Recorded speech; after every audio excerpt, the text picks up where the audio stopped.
ታዲያ ለምንድነው ከኤርትራ ጋር የተጀመረው ጉዳይ ፈርለቆ የወጣው ያላችሁ እንደሆነ ፕሪቶሪያ ነው።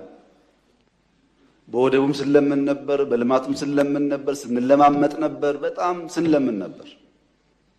ከዛ ነገ ይሆናል ብለን ግን ፕሪቶሪያ ስንፈራረም ትክክል አይደለም፣ ለምን ይቆማል?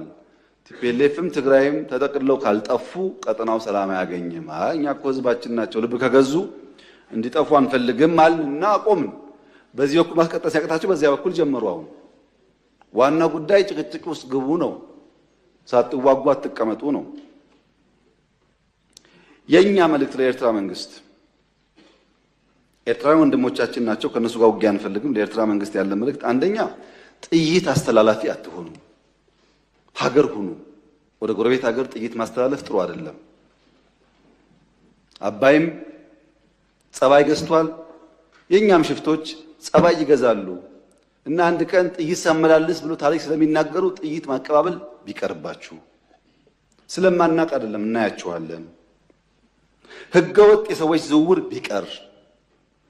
ተጨናንቀናል። ከተማ ውስጥም እንደምታዩት የሚመጣ ሰው ካለ በህጋዊ መንገድ ቢመጣ፣ ህገወጥ ንግድ ቢቀር፣ ፎርጅድ ብር ቢቀር፣ አሜሪካ አስቀምጣቸው የምትሰሯቸው ብላክ ማርኬት ማሳደግ ቢቀር፣ እንደ ጎረቤት ብንተሳሰብ፣ ህጋዊነት ከተከተል በንግዱም በሚፈናቀለው ጥይት ማቀበሉን ከተዋችሁ በሰላም አብረን ለማደግ በፍቅር አብረን ለመቀጠል ከምን ጊዜውም በላይ ኢትዮጵያ ፍላጎት አላት። እኔ ልክ እንደባለፈው አሁንም አስመራ መሄድ ፍላጎት አለኝ። ችግር የለብኝም። ምን ከሆነ ትርፍ ካለው ነው። ትርፍ ከሌለው ጊዜ ማባከን ነው። እኔ ባሌ የመላለስበትን ጊዜ ዝም ብዬ በከንቱ አስመራ ልመላለስ አልችልም። ጊዜ የለኝም፣ ስራ አለኝ። ጦርነት አንፈልግም የምንለው ደግሞ በምክንያት ነው። እኛ እንዳያችሁት የሚያጓጓን ነገር አለ። የ10 ቢሊዮን ብር ኤርፖርት እንገነባለን፣ የ10 ቢሊዮን ብር ነዳጅ ማዳበሪያ እንገነባለን፣ የምናምን ቢሊዮን ብር ቤት እንገነባለን፣ ኮሪደር እንገነባለን። ይሄ ሁሉ የሚያጓጓ ስራ እያለ ሰው ጦርነት ሊያስብ አይችልም። ጦርነት የሚያስብ ስራ የሌለው ብቻ ነው። እኛ የሚያጓጓ የምንተጋለት የምንለፋለት የልማት ስራዎች አሉ። ከማንም ጋር የመዋጋት ፍላጎት የለንም። ለምን? ውጊያው ከተነሳ የተከበረው ምክር ቤት ውጊያው ከተነሳ ውጤቱ ግልጽ ነው። ግልጽ ነው ውጤቱ። ከዛ በኋላ አይሰራም። አሁን አለመጀመር ማለት ነው። አሁን ውጊያ እንትና ያግዘኛል የሚባል ነገር ሰው እንዴት ዩክሬን እያየ ፓለስቲኔን እያየ ስለማገዝ ያወራል? ማንም አይሞትልህም። ሞራል ይሰጣል እንጂ አይሞትልህም። መጨረሻ የምትሞተው አንተው ነህ። አያዋጣም።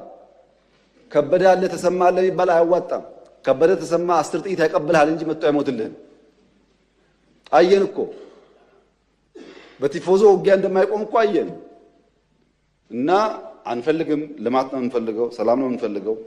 ከማንም ጋር ግጭት ለማድረግ ፍላጎት የለንም። ከገባን ግን ግልጽ ነው ውጤቱ። አስተማማኝ አቅም ነው ያለን። ማንም አያቆመንም። ይሄ ግልጽ መሆን አለበት። ማንም አያቆመንም። ወደዛ እንዳንሄድ ሪስፖንሲብሊ መስራት አስፈላጊ ይመስለኛል። ቀይ ባህር በሚመለከት መላ ኢትዮጵያ ሕዝብ የተከበረው ምክር ቤት በአንክሮ እንዲያ የምፈልገው ነገር አለ።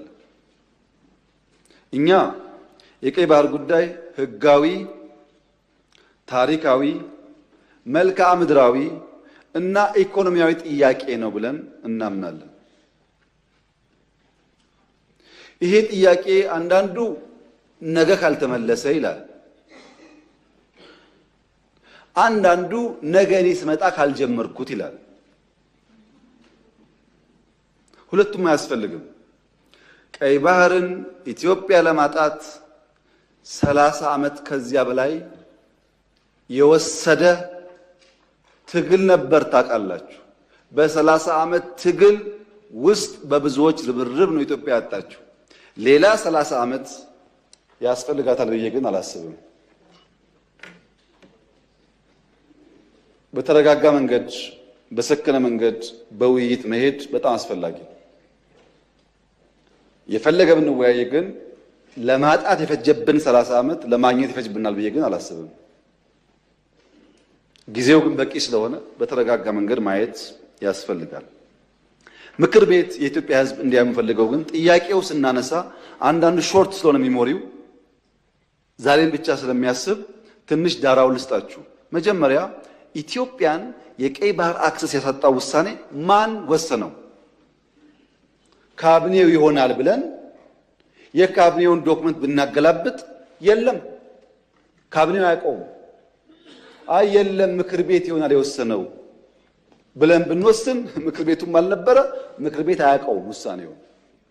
የለም የኢትዮጵያ ሕዝብ በሪፈረንደም ወስኖ እንዳይባል ነበርን እኛም ያኔ። የኢትዮጵያ ሕዝብ ያልወሰነው ተወካዮቹ ያላዩት ቢያንስ ካስፈጻሚ ካቢኔ ያላየው ውሳኔ ማን ወሰነው?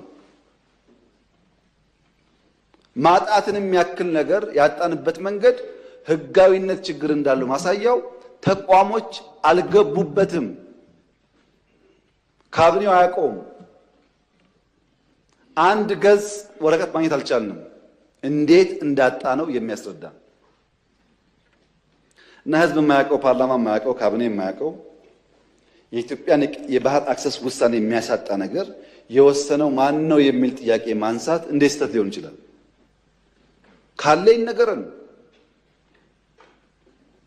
ከሌለ ግን ይሄ ጉዳይ ይሄን አንስቶ እንደ መድፋት አይደለም፣ የህልውና ጉዳይ ነው። ማን ወሰነው?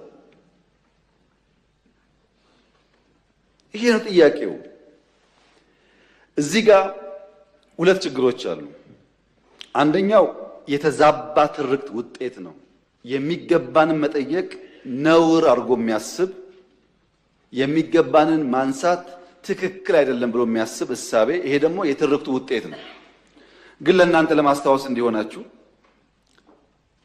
ከግጭቱ በኋላ በኢትዮጵያና ኤርትራ መካከል ሰላም ሲፈጠር መጀመሪያ እኔ ወደ አስመራ ተጉዤ በኋላ የኤርትራው ፕሬዝዳንት ወደ ኢትዮጵያ ሲመጡ የመጀመሪያው መድረክ ያደረግነው ሚሊኒየም አዳራሽ ነው። ብዙ ህዝብ አለበት። በላይቭ ቲቪ ሁላችሁ ወይ ነበራችሁ ወይ ሰምታችኋል። ካልሰማችሁ አሁን ገብታችሁ ዩቲዩብ ላይ ስሙት። የመጀመሪያው ስብሰባ አሰብ ነው የሚለው እሳቸው ባሉበት ለህዝብ በሚገባው ልክ የረሳችሁን ለማስታወስ ብቻ ነው። ኤርትራ ስመላለስ አስመራን ካየው በኋላ ከክቡር ፕሬዝዳንቱ ጋር አሰብ መሄድ ፈልጋለሁ ብዬ አሰብ ሄጄ ነበረ። አሰብ ባህሩ ጋር ቆመን ያወራነው ምንድን ነው? ስለ ፖርት ነው። ተመልሳችሁ ማየት ትችላላችሁ። የት? ኤርትራ ምድር ውስጥ። ሶስተኛ የመደመር ትውልድ መጽሐፍ ላይ በግልጽ ጂኦፖለቲክስን አስፍሬ የአሰብ ጉዳይ አስቀምጬ ለኤርትራ ባለስልጣናት በስጦታ ልኬላቸዋለሁ። ሚስጥር እኮ አይደለም፣ ያውቁታል። ለሁሉም ልኬላቸዋለሁ። አራተኛ እናንተ የምታውቁት የዛሬ 6 ዓመት 5 ዓመት ባህር ኃይል አቋቁመናል እኮ እና ምን እዚህ ውስጥ ነው ባህር አቋቁመ ነው?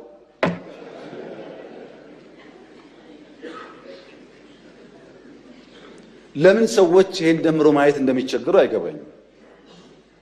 ኢትዮጵያ ቀይ ባህር እንደሚያስፈልጋት ከለውጡ በፊትም እናምን ነበር፣ እንናገር ነበር። ያኔ መደመጥ አንችልም።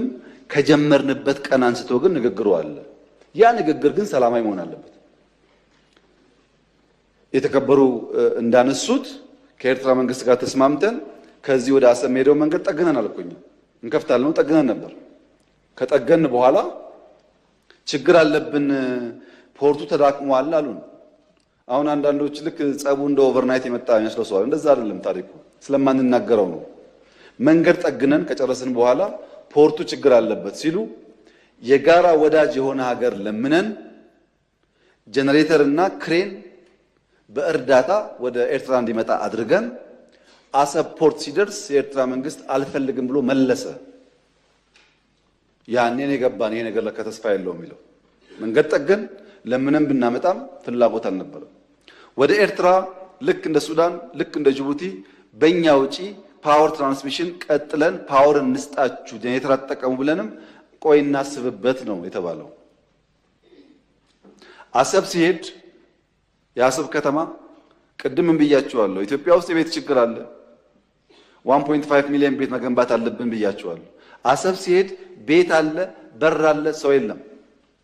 ይሄ እውነተኛ ታሪክ ነው። ይሄንን ከተማ መልሰን ህይወት እንስጠው፣ ስራ ነው ህይወት የሚያመጣለት የሚል በየጊዜው ተነጋግረናል። ሁሉም ኢንቮይ የሚሄደው ተወያይቶበታል። በኤርትራ በኩል በግልጽ ባላወቅነው መንገድ ለዚያ ጉዳይ ምላሽ ለመስጠት ብዙ ዝግጁ አልነበሩም። እሱ ቀርቶ የከፈትናቸው ወደቦች፣ ድንበሮች በሰሜን የከፈትናቸው ወዲያው ተዘጉ። ታስታውሱ ከሆነ የተዘጉት እኮ አሁን አይደለም። እናንተ ችግር እንዳለ ሳትሰሙ ነው የተዘጉት። እና የኤርትራ ህዝብ አሁንም ወንድም ህዝብ ነው፣ ምስኪን ህዝብ ነው፣ አገሩን ለቆ የተሰደደ ያለ ህዝብ ነው። ከዚህ ህዝብ ጋር በጋራ መስራት መተባበር ፍላጎታችን ነው። በፍጹም የውጊያ መሻት የለንም። በህጋዊና ንግግር ሊፈታ ይችላል ነው። ለብዙ ሀገራት በተናጠል ተናገር ያለው ምክር ቤት መስማት ከፈለገ ግን ለአሜሪካ፣ ለቻይና፣ ለራሻ፣ ለአውሮፓ፣ ለአፍሪካ አሁን በተከበረው ምክር ቤት መግለጽ የፈለገው ነገር የኢትዮጵያ የቀይ ባህር አክሰስ ጉዳይ አይቀሬ ስለሆነ ቅድሚያ የሚሰጠው ሰላምና ንግግር ስለሆነ እባካችሁን ሸምግሉንና መፍትሄ አምጡልን። ይሄው ጥያቄያችን። እኛ አሁን ሸመግልላችኋለን ሰላም ያስፈልጋል እያሉ ማዘናጋት ከሆነ ግን ብዙ መሄድ ጉዳዩ አይመስለኝም። ይሄ እኔ ስለፈለጋችሁ አይደለም፣ ናቹራሊ አይሆን ነገር ይሄው በአንድ ቀንም አንመልሰውም፣ በአንድ ቀንም አላጣነው። ናቹራል ሂደቱን ተከትሎ ይሄዳል። እዛው ላይ ጥያቄው የተነሳው የውስጥ አጀንዳን ዳይቨርት ለማድረግ ነው ያሉት የተከበሩት። በእርግጥ ይሄን ነገር ከኤርትራውያን ሰምተናል፣ ብዙ ጊዜ ነግረውናል። ለምን ምክር ቤት እንደመጣ አላወቅኩም እንጂ ኤርትራውያን ይሄ ጉዳይ የሚነሳ ያለው የውስጥ ጉዳያቸውን ዳይቨርት ለማድረግ ነው ብለውናል። እንዴት ዞሮ እዚህ እንደመጡ ባይገባኝም ማለት ነው። እና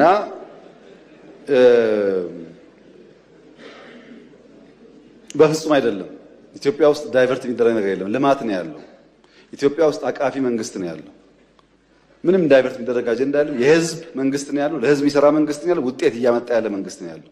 በብዙ አፍሪካ ወንድሞቻችን የሚቀናበት መንግስት ነው ያለው። ዳይቨርት ማድረግ ሳይሆን ህጋዊ ባልሆነ መንገድ ያጣነውን ጉዳይ ማን ወሰነው ብሎ መጠየቅ ግን ከማንም ሊና ካለው ሰው የሚጠበቅ ይመስለኛል።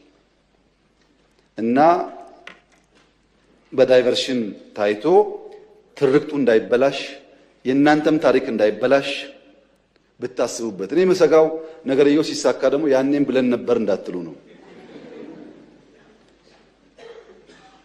እና ሚሊየን% እርግጠኛ ነኝ ኢትዮጵያ ተዘግታ አትኖርም። ማንም ፈለገም አልፈለገም አትኖርም። እና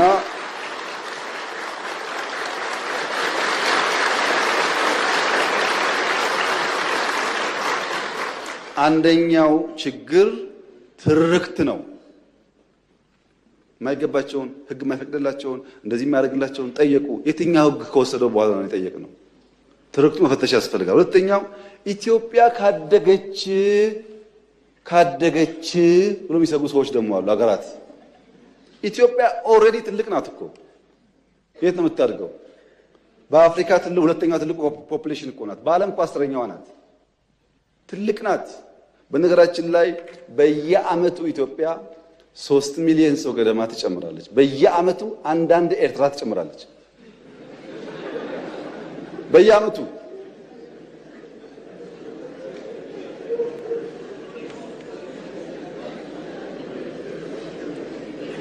እና ኢትዮጵያ በየአመቱ ሀገር እየጨመረች ትልቅ የሆነች ሀገር ካደገች ምን ትሆናለች ከተባለ ካደገች ታግዛለች። ሌላ የምታደርገው ነገር የለም። ካደገች ትረዳለች። አሁን እኮ እያደረገች ነው። ስንትና ስንት ስደተኛ ተሸክመን የለም እንደዚህ ዛሬ ሳናድግ። ይሄ ስጋት ችግር አለበት እና የኛ ጎረቤቶች በሰላም መኖር እንደምንፈልግ ማወቅ አለበት። የፈለገ ተወያይቷል። በውጭ ሀገርም እንዳያችሁት ውይይት ለማድረግ ተሞክሯል።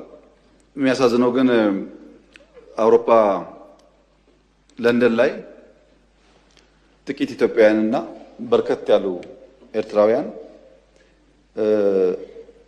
ምክክሩ አያስፈልግም ብሎ ሰልፍ ወጥቶ ነበር እና ኤርትራውያን በእኛ ጉዳይ ያን ያክል ኮንሰርን ሆነው መውጣታቸውን እያመሰገንኩ ንግግሩ መጀመሪያ ግን በእናንተ ቤት ብትጀምሩት የእኛን ሰልፍ ከማጀብ የእናንተን ቤት ማየት አይሻልም ወይ ማለት ፈልጋለሁ እና በየቦታው ተመሳስሎ ሙከራዎች ስለሚደረጉ ሐሳብ መጥፋቱን ለማወቅ የነዚህን ባንዳዎች ውሎ ማየት በቂ ነው። ሰው እኮ ከፍሬው ይታወቃል፣ ባይናገርም ከፍሬው ይታወቃል። ውሏቸውን ስታዩ ዛፍ በፍሬው እንደሚያስታውቀው ሁሉ እነሱ ያስታውቃሉ። ለምሳሌ ፓርቲ የሌለበት ሀገር፣ ምርጫ የሌለበት ሀገር፣ ህገ መንግስት የሌለበት ሀገር፣ ወጣት የሌለበት ሀገር፣ ተስፋ የሌለበት ሀገር ተለጥፎ ለኢትዮጵያ ተስፋ ሊያመጣ የሚችል ሰው የለም። ከማን ነው የሚማረው? የእነሱን ዲሞክራሲ እንዳይል መንግስት አይታወቅ፣ ካቢኔ አይታወቅ፣ ፓርቲ አይታወቅ፣ ህገ መንግስት የለ፣ ምርጫ የለ። እዛ ተለጥፎ ስለ ምርጫ መጠየቅ አይገርምም? ግን